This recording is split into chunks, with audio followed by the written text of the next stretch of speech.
السلام علیکم سامعین، 9 شعبان المعظم کی تاریخ شروع ہو چکی ہے، 12 مارچ ہے۔ خبر کا عنوان ہے ام المدارس دارالعلوم کے بارے میں لوگ افواہ نہ پھیلائیں۔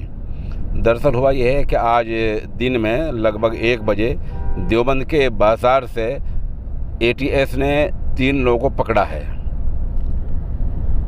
بتایا جا رہا ہے کہ ان لوگوں پر الزام یہ ہے کہ یہ بیرون ملک کے تھے، بغیر جائز دستاویز کے دیوبند کے بازار میں ایک پرائیویٹ بلڈنگ میں کرائے پر رہ رہے تھے۔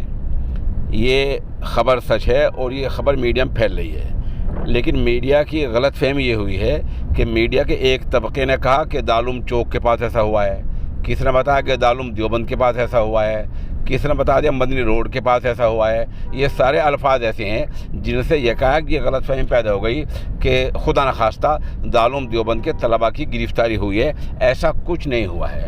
اس سلسلے میں افواہ پھیلانے والوں کے بارے میں ہم ایک حدیث بتانا چاہیں گے۔ قال رسول اللہ صلی اللہ علیہ وسلم کفا بالمرء کذبا ان یحدث بکل ما سمع، رواہ مسلم۔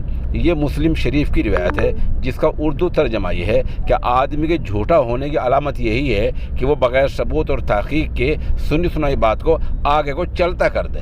ہمارے لوگ کر یہ رہے ہیں جیسے دارالعلوم کا نام آتا ہے وہ آگے فارورڈ کر دیتا ہے، پھر وہ آگے فارورڈ کر دیتا ہے، پھر وہ فیس بک پر ڈالتا ہے، وہ اپنی واٹس ایپ پہ ڈالتا ہے، گروپ میں ڈالتا ہے۔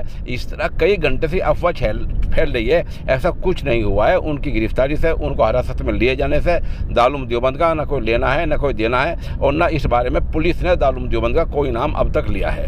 ان لوگوں سے جانچ چل رہی ہے، تفتیش چل رہی ہے۔ جیسے ان کی مزید تفصیل سامنے آئے گی آپ ہمارے ساتھ بنے رہیں، ہم آپ کو انشاءاللہ العزیز اس سے مطلع کریں گے۔